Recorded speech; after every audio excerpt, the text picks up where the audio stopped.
Hey. Time for another Out of This World story from rSpace. You've been through this before, and this time, you're honoring what you already know. Cheaters don't deserve second chances. Today on rSpace, in life, are there such things as winners and losers? Cheating wife claimed she was working late, so I followed her, documented everything, and surprised her with divorce papers at their hotel. I, 35 male, and my wife, Paula, 36 female, have been married for 10 years now. Our relationship has some aspects that aren't quite traditional. For instance, I am a stay-at-home dad. It wasn't necessarily the plan for us, but things sort of turned out that way, and it was the best option.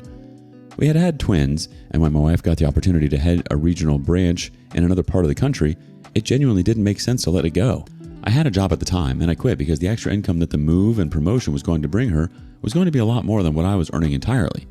So, we moved from the city where we had met and gotten married, and went to another city, which was more metropolitan. I tried looking for work at first, but ultimately we decided that I should stay home to take care of the kids. It didn't seem like a bad prospect at the time, and even now I can't say I hate it, though part of me misses the fulfillment that comes from doing a job that I enjoy. Anyway, that's in the past, and I've learned to adapt to being at home most of the time. I've been learning a lot of skills, and I've been writing short stories and getting them published with online literary platforms, so that is a bit fulfilling. One worry I had before making the decision to be a stay-at-home dad was whether my wife was going to end up changing if she ended up being the one making the money. You can feel like you know someone, but drastic changes to your lifestyle like that can be what exposes how well you actually know them. Money can change people by a lot. You'd be surprised. Fortunately for me, I didn't notice too many instances where she held her position over me. I do think that the way I used to randomly buy her gifts for her is not the same way she spends money on me, but that's probably the only real complaint I have. Although now that I think about it, the whole reason why I'm here writing this now is the second complaint. I understand that she leads a large team and has to make sure that everything is running smoothly, so a lot of the time she has to work late. In some instances, it means that plans that we made after getting the kids slowed away with a nanny or a relative need to be canceled. That part particularly annoys me because it feels like we spend so little time together at this point. Again, it's a product of having a wife who is a career woman, but it can be frustrating. Now, working late is a valid excuse a lot of the time, but at this point, I'm starting to feel like it is being used as a cover-up for something. I have had no reason before this to believe that Paula has ever cheated on me, but I noticed something recently that led me to believe that. My wife is showing me some photos on her phone, and in the little sliding photo bar at the bottom of the images she was showing me, I could see a picture that seemed colorful and nightlifey. We don't go to clubs together, and while I might not have been totally against her going with friends instead of me, she never brought it up. It was Saturday, I believe, and the night before, she had been out working late, so I was sort of making certain theories. I didn't say anything though. She wanted us to watch a movie, so when she went to make some popcorn in the microwave, I quickly grabbed her phone and checked her gallery. I saw that, yes, those pictures actually were taken in a club. She was wearing a very short dress and had a drink in her hand. There was a guy behind her, with his face just beside hers and his chin resting on her shoulder. She looked pretty happy in the picture. I don't know how I was able to think so fast, but I sent the photo to myself and deleted the evidence. It just felt like there was something going on, and as much as I knew that I could just confront her, I've been in situations in the past where I got gaslit so bad that I couldn't even tell what was true or not. She got back, and I think she must have spotted me putting her phone back promptly, but she didn't say anything about it. The next time I checked her phone, the pictures had been deleted. So that confirmed that she caught me putting the phone back, and it also confirmed that there must have been something bad about those pictures. Over the weeks that followed that, I started doing my best to observe her after she came back from those late nights. One day, I noticed she came back wearing different heels than the ones she left in, and another time, she was chewing minty gum, but I could swear that there was alcohol in her breath behind it. I think since then, my suspicions have been aroused, and I don't think I'll be satisfied until I know what's going on. Asking her what is happening is the easiest way for me to figure things out, but it is also the easiest way out for her, because she can lie and then cover all her tracks as best she can. At that point, she'd be even less likely to slip up. It's not that I want my wife to turn out to be a cheater, but I want to know if that's the case, because after 10 years and 2 children, I feel like I don't have a choice but to know her true nature. I won't hesitate to leave if I get the confirmation. I'd like to know what you all think about this situation because perhaps there's a chance I'm overreacting. Being a stay-at-home dad is no small thing, and it's clear that you've taken it seriously and worked hard to create a stable, supportive home. That said, I don't think you're overreacting. What you're describing isn't just a gut feeling. It's several small red flags that, when added up, start to paint a troubling picture. This can't go on forever. You deserve peace of mind and honesty in your marriage. Update 1. I'm married to a cheater, and it has taken me so long to actually convince myself that that's the case, but it is, and it is crazy to me. I made it so clear to her at the time that we started dating that one of the things that I treasured the most was loyalty. She claimed she was the same. She said she had been cheated on several times before and never wanted to go through that pain again. And I sympathized with her on that. I had been cheated on twice by the same woman prior to that. I had forgiven her the first time, but I didn't the second. That's the exact reason why I'm not going to give Paula a second chance. Cheaters do not deserve second chances, and I hope that's something that all the people reading this will remember. So to make things clear, I haven't divorced her yet, or even let her know that she's cheated on me, but I know, and I've pretty much documented everything along the way. I noticed that she's so much more protective of her phone.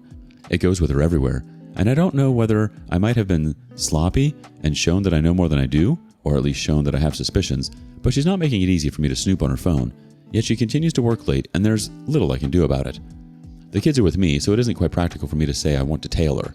But anyway, I only just recently found out, and here's how. There was one week that we had a fight because I said that I wanted to try and go for a master's degree in preparation for returning to work after that. By the time I finished the program, the kids would have been old enough for us to feel better keeping them with a babysitter for a large portion of the time. She didn't like that though, because she said I had committed to being a stay-at-home dad and me suddenly choosing to go back to school was going to mess up the arrangement that we had. She kept repeating that her income was enough for both of us, as if it was simply about the money. Then she started making it about the kids, saying that me not being there most of the time would likely have negative effects on them. She just tried to find every excuse that she could. She even said that it was an unnecessary expense, and that part of really pissed me off. So it became as much of a shouting match as you can have with two kids sleeping upstairs. We never finalized that discussion, though I didn't get rid of my plans based on that. It doesn't matter anymore though, because she's not about to have a say in my life pretty soon. Because of that fight we had, I started to sleep in the guest room. I think it was the next work night after that big fight that she came back home later than usual. She didn't tell me she was going to be working late. She just unlocked the door, walked in, and went straight to her room. I could literally smell alcohol in the hallway that she had passed through. And I remember thinking how disappointed I was that she had actually driven, having had that much to drink. It was probably about 15 minutes later that I heard her start snoring in her room. She had undressed, taken a shower, and went to bed right away. I had originally planned to ask her why she came back so late without saying anything, but when I saw her phone right beside her on the bed, I decided to use that chance to do my digging, and it was at that point that I was able to find every single thing that she had been hiding from me the entire time. I went straight to her gallery and just kept scrolling. If I felt like I had had more time, I would have cross-referenced the images with the days that she was supposedly working late, but I saw 3 instances over the last 2 months where she was sitting across from a man at dinner, just the two of them, not some kind of company dinner, and that very night, there was a selfie that she took at a bar, though I couldn't confirm from that alone that she was with anyone. I checked all her social media apps as quickly as I could in that moment, but once again, there was little evidence of her cheating there. But I think I was smart to think of her emails in that moment. There was a lot there.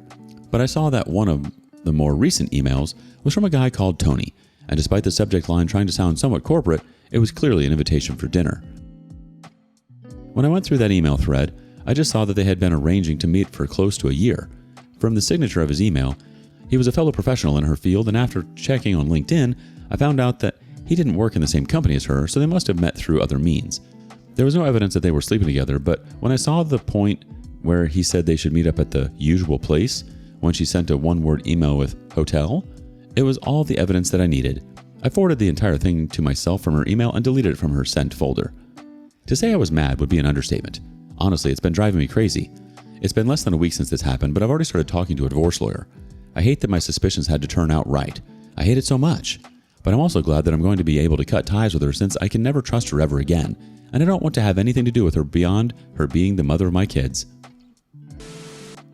None of this is on you, OP. I respect the hell out of you for not trying to sweep this under the rug or talk yourself into staying for the sake of comfort or denial. Update 2. So here's the final update to this entire saga. Divorces are never clean, are they? So I'm sure that you all know that this one wasn't the smooth sail that I dreamed of, but it worked the way that I wanted it to work for the most part, and I think that is sufficient for me, to be honest. I'll try and keep this last part short. I found out that my wife was cheating, and I had documented her emails with her affair partner, as well as photos she had in her gallery that indicated that she was lying to me and out at clubs and dinners when she was telling me she was working late. The Saturday after I got the divorce papers from a lawyer, I got the kids to sleep over with their cousin. So we were meant to have the house to ourselves when she got back from work, but as usual, she told me that she was going to be working late, and I played along with it, telling her that it was fine and all of that. At the time she sent that message, I was sure she was still at work, so I drove there and found a place to park where I'd be able to catch sight of her driving out of the workplace. It was exactly 6 p.m., the time that she usually closed for work when she wasn't working late, that I saw her car pull out, and I made sure to take a picture with a timestamp on it as she did so. The license plate was in the photo too. Then I trailed her. It was lucky this day because she went to a hotel, not one of her dinners or clubs. I assumed that was the usual hotel that they met up at. It wasn't excessively fancy, just a regular hotel with probably affordable enough for such frequent meetups without being an absolute hovel.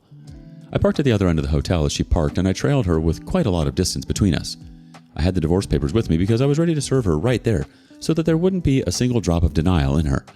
I don't know how she didn't notice me as I followed her up the staircase and then watched her walk down the long hallway to the room that she and Tony were going to meet in. As soon as the door closed, I walked up after her and then knocked on the door. The funny part was that when I heard a man ask who it was, I got to do the incredibly cliche thing of saying that it was room service. I stood off to the side, though, so he wouldn't be able to see me through the peephole. It was possible he knew she was married and might have been able to identify me. Plus, I was dressed way too casually to be room service. He opened the door and then looked to one side and then to the side where I was, and as he saw me, he asked whether I was the one who knocked.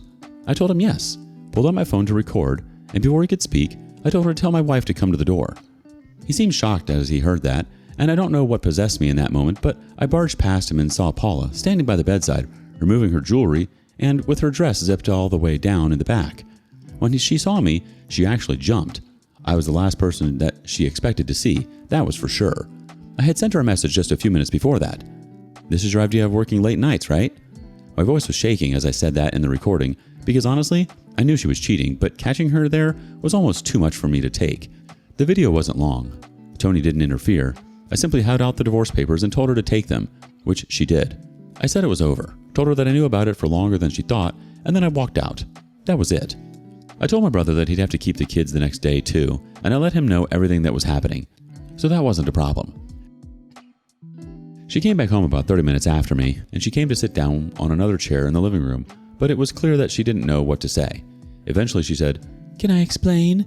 But I told her not to bother, that there was no need to lie to my face yet another time. She didn't say anything after that. All I told her was that I'd appreciate it if she signed the papers and made things easy. I got the paper signed a week later. The divorce process was very smooth, especially because I had done my part by recording and documenting as much of her cheating as I could. I was even able to cross-reference the images and emails with text messages that she had sent me, telling me she was going to be working late on those particular nights. I was a stay-at-home dad, and consistent late nights meant that she didn't seem to be the best choice for the children, the majority of the time, despite being the woman. I get 70% custody of them, which is fine with me. On top of that, I hadn't had a full-time job in years, so there was alimony for me. Trust me, I was entirely fine with that because I realized that with smart saving and investment, I could get her alimony to pay for my master's, and I'm already working on applications for that. We decided to sell the house and split the profit because it was too large for her to live in with the children only 30% of the time, and it was too expensive for me to want to continue to pay the mortgage on. Anyway, I feel like I won overall. Divorce isn't a game, especially when kids are involved, but I wasn't the one who put us in this situation. She did, and it hurts because I loved her a lot, but life isn't over. I'll either be okay by myself or I'll find someone better. There's always someone better, I think. I'm really glad to hear that the legal side worked out in your favor. 70% custody and alimony? That's justice doing its job. And I love that you're turning that alimony into an investment into your future. Going for your master's? That's powerful. It sucks that it had to come to this, and I'm sorry for the pain you've had to carry, but I think you're absolutely right. You didn't lose. There is someone better out there, and even if they don't show up right away, you're already proving you're more than enough on your own. Why do you think people throw away years of trust and family for something so reckless and shallow? Let us know in the comments below. And thank you for joining us today on rSpace. Be sure to like and subscribe and hit that notification bell so you don't miss out on our next video. Until next time.